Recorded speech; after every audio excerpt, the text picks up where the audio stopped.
ਤੁਹਾਡਾ ਮੇਜ਼ਬਾਨ Mirza Saifullah Sajid Rehmani HD news channel Gujranwala. ਇਸ ਵਕਤ ਪਿਲਾਕ ਕਜ਼ਾਫੀ ਤੋਂ ਮੈਂ ਤੁਹਾਡੇ ਨਾਲ ਮੁਖਾਤਬ ਹਾਂ ਤੇ ਡਾਕਟਰ ਸਾਹਿਬਾ अस्सलाम वालेकुम। ਅੱਜ ਤੁਸੀਂ ਆ ਪੰਜਾਬੀ ਵਾਰਡ ਵਾਰਿਸ ਸ਼ਾਹ ਦੇ ਪ੍ਰੋਗਰਾਮ ਤੇ ਆਏ ਸੋ। ਪੰਜਾਬੀ ਔਰ ਪੰਜਾਬੀਅਤ ਨੂੰ ਤੁਸੀਂ ਕਿਸ ਅੰਦਾਜ਼ ਨਾਲ ਵੇਖ ਰਹੇ ਹੋ, ਇਹਦੀ ਪ੍ਰਮੋਸ਼ਨ ਨੂੰ ਤੁਸੀਂ ਕਿਸ ਅੰਦਾਜ਼ ਨਾਲ ਵੇਖ ਰਹੇ ਹੋ, ਔਰ ਮਾਂ ਦਾ ਪੰਜਾਬੀ ਵਾਸਤੇ ਘਰ 'ਚ ਆਪਣਾ ਕੀ ਕਿਰਦਾਰ ਹੋਣਾ ਚਾਹੀਦਾ ਹੈ? ਦੇਖੋ ਜੀ, ਸਭ ਤੋਂ ਪਹਿਲਾਂ ਤੇ ਮਾਂ ਦੇ ਕਿਰਦਾਰ ਦੀ ਗੱਲ ਕਰੀਏ ਕਿ ਮਾਂ ਜਦੋਂ ਪੰਜਾਬੀ ਆਪਣੇ ਬੱਚਿਆਂ ਨਾਲ ਬੋਲੇਗੀ ਤੇ ਉਹ ਪੰਜਾਬੀ ਲੈ ਕੇ ਆਪਣੇ ਸਕੂਲ ਵੀ ਜਾਏਗਾ, ਪੰਜਾਬੀ ਲੈ ਕੇ ਮੁਆਸ਼ਰੇ 'ਚ ਵੀ ਜਾਏਗਾ ਤੇ ਜਿੱਥੇ ਜਿੱਥੇ ਉਹ ਵੱਡਾ ਹੋ ਕੇ ਪ੍ਰਵਾਨ ਚੜ੍ਹੇਗਾ ਉਹ ਆਪਣੀ ਪੰਜਾਬੀ ਨੂੰ ਨਾਲ ਲੈ ਕੇ ਟੁਰੇਗਾ। ਮੈਂ ਤੁਹਾਨੂੰ ਦੱਸਦੀ ਹਾਂ ਕਿ ਮੈਂ ਆਪਣੀ ਪੰਜਾਬੀ ਮੈਂ MA ਪੰਜਾਬੀ ਕੀਤਾ, PhD ਕੀਤੀ MA ਪੰਜਾਬੀ 'ਚ, ਪਰ ਜਿੰਨੀ ਪੰਜਾਬੀ ਮੈਂ ਆਪਣੀ ਮਾਂ ਕੋਲੋਂ ਸਿੱਖੀ ਏ ਉਹ ਕਿਤਾਬਾਂ ਵਿੱਚ ਜਿਹੜੀ ਪੰਜਾਬੀ ਪੜ੍ਹਨੇ ਉਹ ਤੇ ਹੈ ਹੀ ਹੈ। ਵਾਹ ਵਾਹ। ਲੇਕਿਨ ਮਾਂ ਕੋਲੋਂ ਜਿਹੜੀ ਪੰਜਾਬੀ ਸਿੱਖੀ ਏ ਉਹ ਪੰਜਾਬੀ ਅਖਾਣ ਤੇ ਮੁਹਾਵਰੇ ਉਹ ਮੈਂ ਕਿਤਾਬਾਂ ਵਿੱਚ ਨਹੀਂ ਪੜ੍ਹੇ, ਜਿਹੜੀ ਮੇਰੀ ਮਾਂ ਨੇ ਮੈਨੂੰ ਸਿਖਾਏ ਨੇ। ਤੇ ਪੰਜਾਬੀ ਦੀ ਸੇਵਾ ਜਿਹੜੀ ਉਹ ਇਹ ਹੀ ਹੈ ਕਿ ਅਸੀਂ ਸਾਰੇ ਮਿਲ ਕੇ ਫੰਕਸ਼ਨ ਵੀ ਕਰੀਏ, ਪੰਜਾਬੀ ਦੇ ਗਿੱਧੇ ਵੀ ਮਾਰੀਏ, ਪੰਜਾਬੀ ਦੀ ਜਿਹੜੀ ਖੁਸ਼ੀਆਂ ਵੀ ਮਨਾਈਏ, ਲੇਕਿਨ ਪੰਜਾਬੀ ਦੇ ਨਾਲ ਜਿਹੜਾ ਸਲੂਕ ਹੋ ਰਿਹਾ ਵੇ ਕਿ ਪੰਜਾਬੀ ਜ਼ੁਬਾਨ ਨੂੰ ਪਿੱਛੇ ਧਕੇਲਿਆ ਜਾ ਰਿਹਾ ਵੇ, ਉਹਨੂੰ ਅੱਗੇ ਵਧਾਉਣ ਵਾਸਤੇ ਪੰਜਾਬੀ ਸਾਡੇ ਸਕੂਲਾਂ ਵਿੱਚ ਲਾਜ਼ਮਨ ਹੋਣੀ ਚਾਹੀਦੀ ਹੈ, ਪ੍ਰਾਇਮਰੀ ਸਤਹ ਤੇ ਹੋਣੀ ਚਾਹੀਦੀ ਹੈ।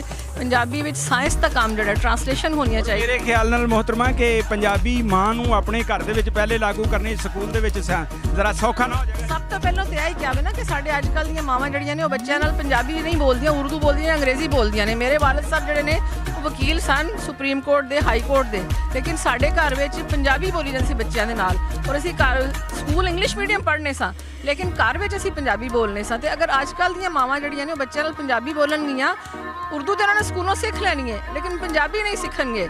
ਇਸ ਵਾਸਤੇ ਮਾਵਾਂ ਨੂੰ ਬੱਚਿਆਂ ਨਾਲ ਪਹਿਲੀ ਤਰਜੀਹ ਜਿਹੜੀ ਉਹ ਪੰਜਾਬੀ ਬੋਲਣ ਦੀ ਦੇਣੀ ਚਾਹੀਦੀ ਹੈ ਤਾਂ ਕਿ ਪੰਜਾਬੀ ਦਾ ਮਾਣ ਜਿਹੜਾ ਵਧੇ। ਉਸ ਤੋਂ ਬਾਅਦ ਸਕੂਲਾਂ ਔਰ ਕਾਲਜਾਂ ਵਿੱਚ ਹਕੂਮਤ ਦੀ ਜ਼ਿੰਮੇਵਾਰੀ ਹੈ ਕਿ ਪੰਜਾਬ ਹੈ ਤੇ ਪੰਜਾਬ ਵਿੱਚ ਜਿਸ ਤਰ੍ਹਾਂ ਸਿੰਧ ਵਿੱਚ ਸਿੰਧੀ ਜ਼ੁਬਾਨ ਹੈ ਪ੍ਰਾਇਮਰੀ ਸਤਹ ਤੇ, ਬਲੋਚਿਸਤਾਨ ਔਰ ਸਿੰਧ ਵਿੱਚ ਬਲੋਚੀ ਔਰ ਪਖਤੂਨਖਵਾ ਵਿੱਚ ਪਿਸ਼ਾਵਰੀ ਜ਼ੁਬਾਨ ਹੈ, ਪਸ਼ਤੋ ਜ਼ੁਬਾਨ ਹੈ, ਤੇ ਪੰਜਾਬ ਵਿੱਚ ਵੀ ਪ੍ਰਾਇਮਰੀ ਸਤਹ ਤੇ ਪੰਜਾਬੀ ਜ਼ੁਬਾਨ ਮੈਟ੍ਰਿਕ ਦੀ ਸਤਹ ਤੱਕ ਲਾਜ਼ਮੀ ਹੋਣੀ ਚਾਹੀਦੀ ਹੈ। ਬਸਤੇ ਦਾ ਬੋਝ ਅਗਰ ਘੱਟ ਕਰਨਾ ਵੇ ਉਹਦਾ ਤਰੀਕਾ ਇਹ ਵੇ ਕਿ ਅਸੀਂ ਸਮੈਸਟਰ ਸਿਸਟਮ ਵਿੱਚ ਕਿਤਾਬਾਂ ਨੂੰ ਤਕਸੀਮ ਕਰ ਦਈਏ। ਤਿੰਨ ਸਿਮਾਈਆਂ ਦਾ ਅਸੀਂ ਕਿਤਾਬ ਬਣਾ ਸਕਦੇ ਹਾਂ।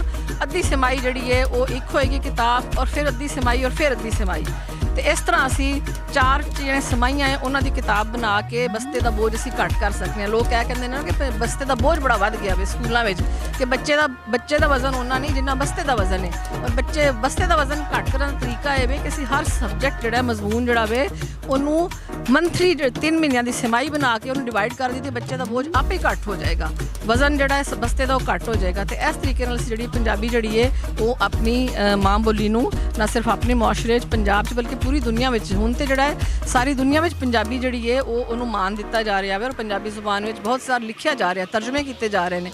ਤੇ ਅਸੀਂ ਜਦੋਂ ਤੱਕ ਲਿਖਣ ਵਾਲੇ ਪੰਜਾਬੀ ਜ਼ੁਬਾਨ ਵਿੱਚ ਤਰਜਮੇ ਵੀ ਕਰੀਏ ਔਰ ਪੰਜਾਬੀ ਜ਼ੁਬਾਨ ਦੀਆਂ ਲਿਖਤਾਂ ਨੂੰ ਜਿਹੜੀਆਂ ਨੇ ਉਹ YouTube ਤੇ Facebook ਤੇ ਸਾਰਾ ਮੁਤਾਰਫ ਕਰਾਈਏ ਤੇ ਕਿਉਂ ਨਾ ਪੰਜਾਬੀ ਜ਼ੁਬਾਨ ਜਿਹੜੀ ਉਹ ਪੁੰਗਰੇਗੀ।